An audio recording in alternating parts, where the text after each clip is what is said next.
গণতান্ত্রিক ধারা অব্যাহত রাখার স্বার্থে সকলকে ভোটাধিকার স্বাধীনভাবে প্রয়োগের আহ্বান জানানো হয়েছিল বলে জানিয়েছে পাবনা ৪ আসনের এমপি গালিবুর রহমান শরীফ। গতকাল দুপুরে উপজেলা পরিষদ নির্বাচন চলাকালে ঈশ্বরদী মহিলা কলেজ কেন্দ্রে নিজের ভোট প্রদান শেষে সাংবাদিকদের বিভিন্ন প্রশ্নের জবাবে তিনি এসব কথা বলেন।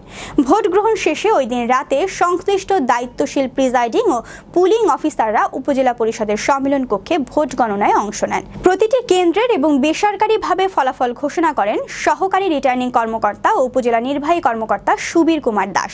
এ সময় সকল প্রকার প্রশাসনের সদস্যরা দায়িত্ব পালন করেন। অনুষ্ঠিত উপজেলা পরিষদ নির্বাচনে এমদাদুল হক রানা সর্দার আনারস প্রতীক নিয়ে ঈশ্বরদী উপজেলা চেয়ারম্যান পদে বিজয়ী হয়েছেন।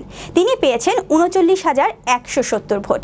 নিকটতম প্রার্থী আবুল কালাম আজাদ মিন্টু মোটরসাইকেল প্রতীকে ৩৭,২৩০ ভোট পেয়েছেন। Vice chairman Abdul Salam mic প্রতীকে ভোট পেয়েছেন ৩০,৯০৩। পরে বিজয়ী উপজেলা চেয়ারম্যান ও ভাইস চেয়ারম্যানদের হাতে ফলাফল তুলে দেন সহকারী রিটার্নিং অফিসার ও উপজেলা নির্বাহী অফিসার সুবীর কুমার দাস। জি ধন্যবাদ।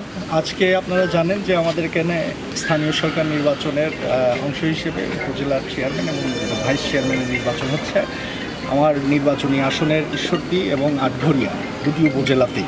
আমি ইতিমধ্যেই সরকারি কর্মকর্তাবৃন্দ, নির্বাচন কমিশনের কর্মকর্তাবৃন্দর কাছ থেকে জানতে পেরেছি যে এখন পর্যন্ত নির্বাচনের পরিবেশ অত্যন্ত সুন্দর আছে। তবে একটি সমস্যা যেটি না বললেই নয়, যে আমাদের যে আবহাওয়াগত বিষয়টি, বেশ কয়েকদিন প্রবল ঝড় হলো, এনে বিদ্যুৎ ছিল না, এবং তারপরে যেটি বড় ব্যাপার, আপনারা জানেন যে আমাদের এখানকার কয়েকটি ইউনিয়নের মানুষ লিচু চাষের উপরে খুব নির্ভরশীল, এবং এখানে লিচুর ব্যাপক ক্ষতি হওয়ার কারণে তাদের ভিতরে একটা হতাশা কাজ করছে, এবং তারা যেগুলো লিচু এখন পর্যন্ত আছে তাদের গাছে সেগুলো নিয়ে দ্রুত বিক্রি করার চেষ্টা করছে। তো এইসব কারণে এবার কিছু ভোটার উপস্থিতি সকালবেলাটা একটু স্বাভাবিকের থেকে কম।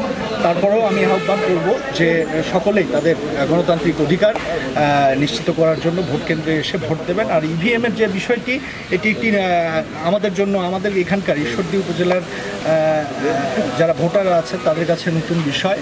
তবে আমি নিজেও মাত্র ভোট দিলাম, দেখলাম যে ইভিএমের প্রসেসটা খুব সিম্পল, সহজ। এটা আমার মনে হয় না, এখন পর্যন্ত আমি যেটা জানতে পেরেছি, যে এই মেশিনের বা যান্ত্রিক গোলযোগের তেমন কোনো ঘটনা ঘটেনি। তো আমি সবাইকে উদাত্ত আহ্বান জানাবো যে গণতান্ত্রিক ধারা যেন অব্যাহত থাকার জন্য তাদের গণতান্ত্রিক অধিকার ভোটাররা যেন তাদের স্বাধীনভাবে প্রয়োগ করে।